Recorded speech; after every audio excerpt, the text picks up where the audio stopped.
Thank you.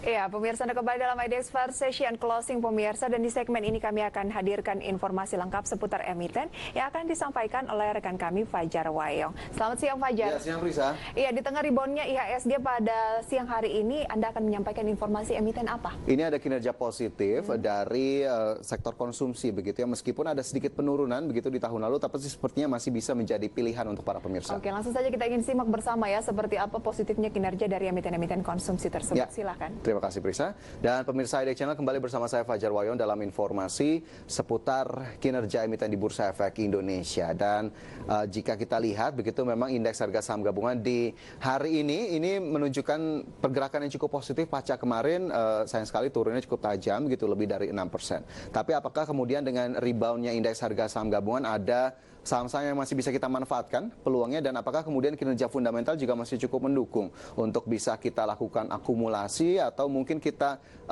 masukkan dalam watchlist begitu ya di perdagangan hari ini. Langsung saja kita coba simak bersama kinerja dari dua emiten di sektor konsumsi. Ada Nippon Indosari Korpindo Tbk dan juga Unilever Indonesia Tbk. Kita ke emiten yang pertama, Nippon Indosari Korpindo Tbk yang membukukan kinerja positif di sepanjang tahun 2019 lalu. Langsung aja kita ke segmentasi yang pertama, di mana pendapatan yang berhasil dibukukan oleh Nippon Indosari Korpindo Tbk atau emiten dengan kode saham ROTI begitu ya. Ini di tahun 2018 lalu pendapatan sebesar 2,76 triliun rupiah. Sementara di tahun 2019 pendapatan yang berhasil dibukukan oleh ROTI ini sebesar 3,33 triliun rupiah. Ini berarti terjadi peningkatan begitu cukup signifikan dari tahun ke tahun sebesar 20,65%.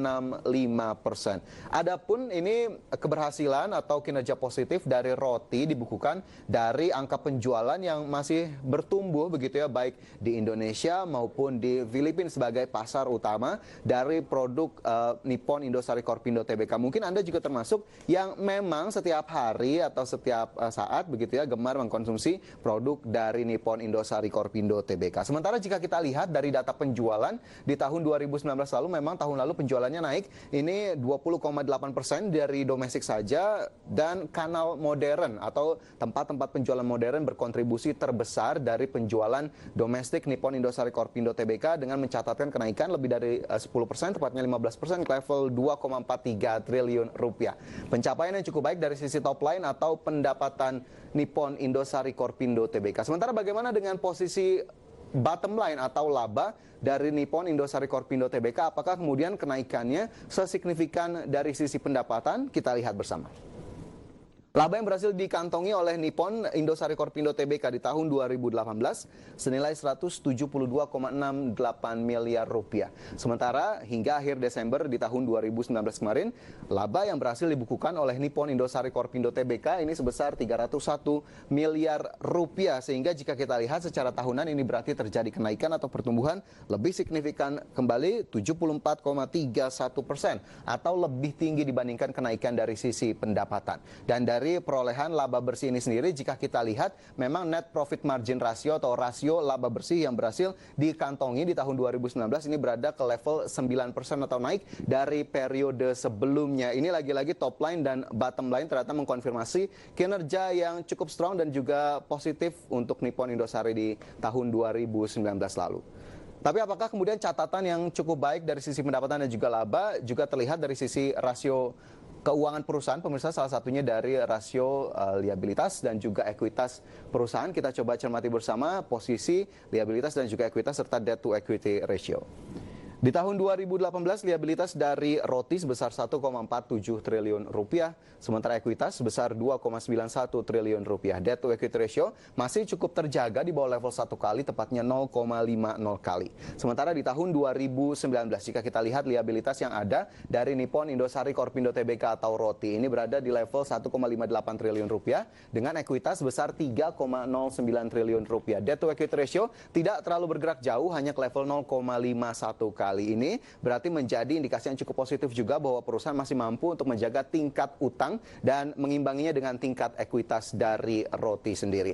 Sementara itu, apa kemudian hal-hal atau faktor utama yang mendukung kinerja positif dari Nippon Indosari Korpindo Tbk di tahun 2019? Kita lihat ke informasi berikutnya, pemirsa. Jika melihat Ya, kontribusi pertumbuhan ini dari roti di tahun 2019 2,76 triliun rupiah tadi seperti yang sudah saya sebutkan, dan memang pasar terbesar dari perusahaan ini ada di Indonesia dan juga Filipina, dan ini sepertinya juga sudah menjadi brand yang cukup dikenal di kedua negara, sehingga akhirnya kedua negara inilah yang menjadi kontributor terbesar dari penjualan produk-produk Nippon Indosari Korpindo Tbk.